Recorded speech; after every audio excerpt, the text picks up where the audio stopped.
friends, this is Katie. Welcome back to my channel. After a month of traveling, I'm now back in Sydney, Australia. This means I finally have some time to produce my travel videos for you guys. Today, in this video, I'm going to take you to a city that's called Dunhuang in northwestern China. It is a city that's nested along the ancient Silk Road. I have explored Mogao Caves, also an ancient Great Wall that's from Han Dynasty, and the Gobi Desert. I want to take you to my journey to explore the stunning landscape and also historical sites. Please hit the subscribe button below as I take you to my journey. Hello friends, so today we arrived at the city called Dunhuang. It is a northwest city of China, and we are gonna start here to visit the Gansu province to go to visit some of the historical and World Heritage sites, and then on to explore some of the great views. So today we just arrived here. The city is small and very quiet. Although this July is like a peak tourist time, it's still very quiet and clean. And we're gonna to find some food. At lunch, I had a handheld lamb, which is a famous northwestern dish. There was no heavy taste in this dish, just the original flavor of the lamb. It is so fresh, so I ordered a lamb soup and it was absolutely delicious. In the evening, we arrived at Dunhuang Night Market. I started with a cold bottle of tea made with apricot skin. This sweet and sour drink is also one of China's northwestern speciality. The market started to get busy as the night deepened. The smell of the food, the sound of the people, and the happy vibe of the space made me fall in love with this place.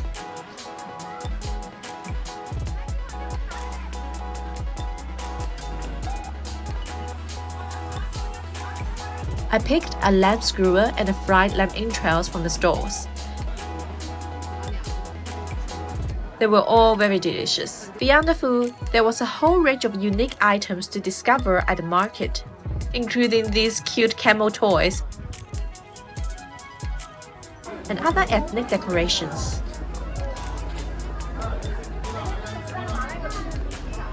The first day in Dunhuang was very relaxing and very chilled. I got a chance to explore the night market and have some great food. But the next day, me and my mom booked a tourist group that took us for a crazy one-day itinerary that spans like over 12 hours of traveling. Keep watching to see what's packed in this crazy one day. Today we are here to visit the Dunhuang and the surrounding area. Now I'm at a spot where you can view cave arts. People in 1,000 years ago created cave art on the riverbeds here. So we're gonna see. This is the Western Thousand Buddha Caves. They were excavated from the cliffs that runs along the Dang River. We followed the official tour guide who picked a number of designated caves for tourists. No photos or videos are allowed inside the caves, so I found some of the images from the official source to give you an idea of what these caves look like. As you can see, and as its name suggests, some of the cave paintings show a large number of Buddhas on the wall.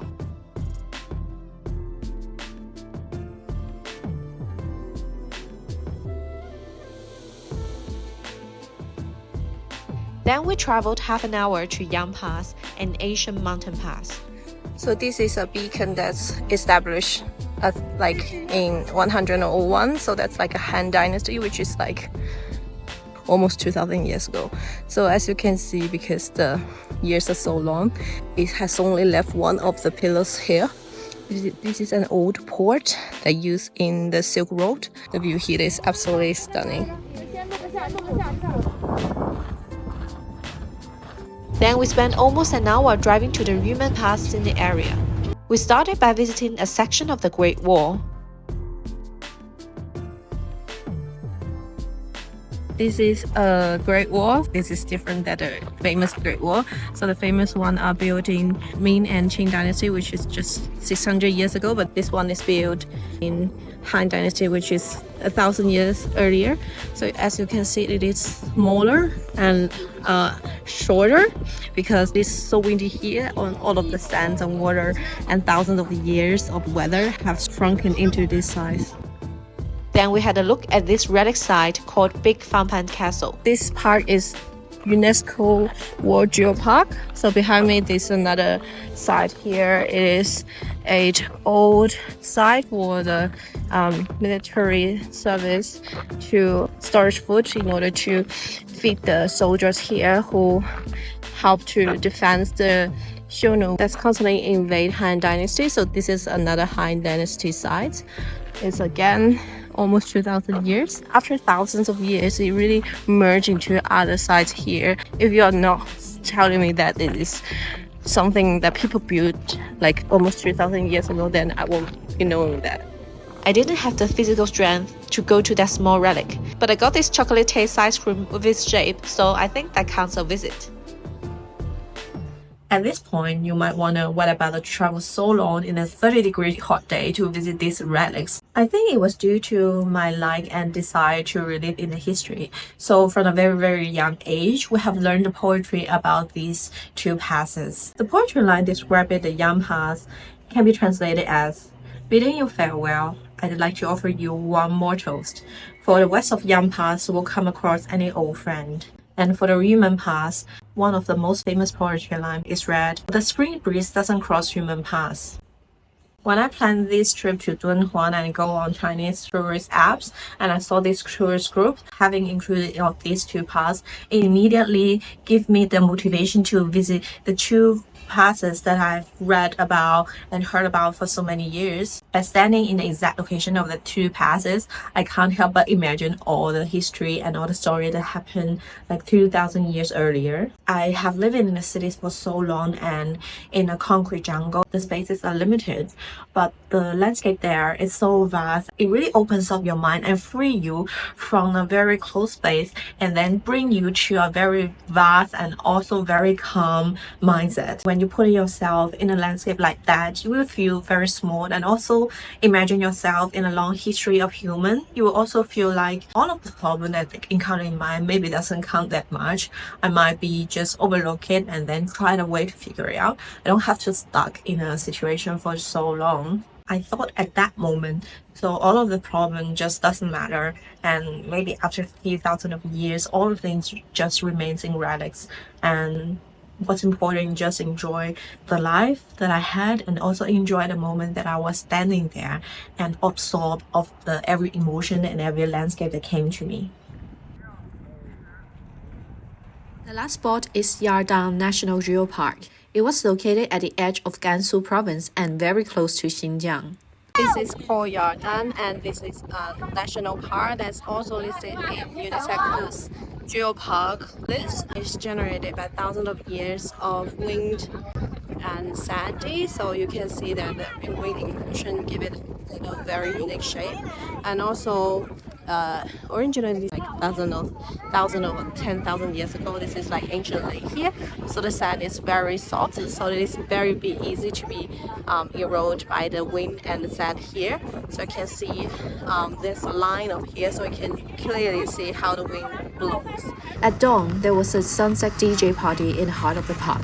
This is quite an innovative and fun approach to a tourist attraction in China.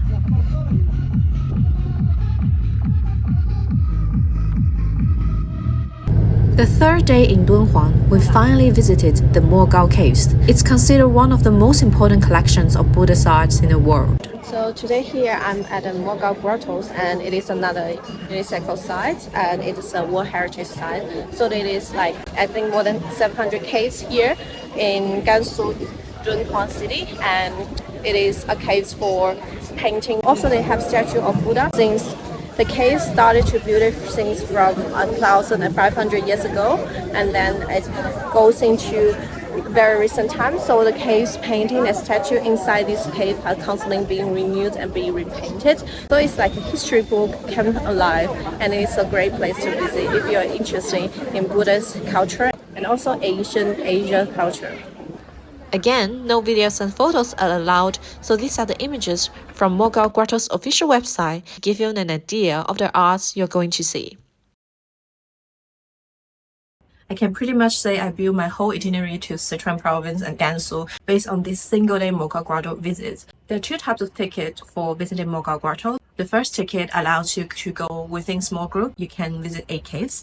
And the second one is like last minute ticket. You can only visit 4 caves and then you have to line up for each one. Because Mogogoto, it's so famous and so popular in China, I have to book the ticket in advance for a few weeks and then build my itinerary around that. That's why we're so lucky to book the first ticket and get a chance to visit 8 caves with a tourist guide explaining every details. Then we headed to Mingshan Mountain and Crescent Lake Natural Park.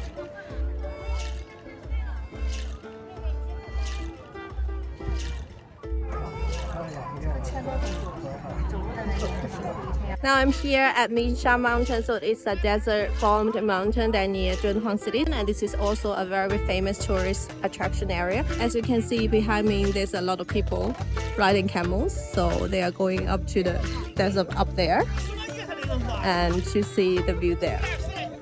There were a lot of tourists and camels, so the park set a camel traffic light to manage the camel crossing. It is so funny to see the traffic light in working.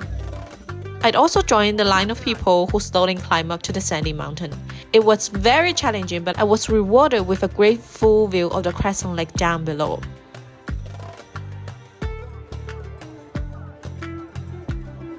At night, I had Dunkin' meat noodles and also roasted lamb shank to wrap up my journey in Dunhuang. Alrighty, this was my 3 days in Dunhuang. It was very lovely and I would definitely visit that city again. I hope you enjoyed this video. Please hit the like and subscribe button below if you like my content. Please stay tuned for my next video that documenting my trip in China. Thank you and see you again.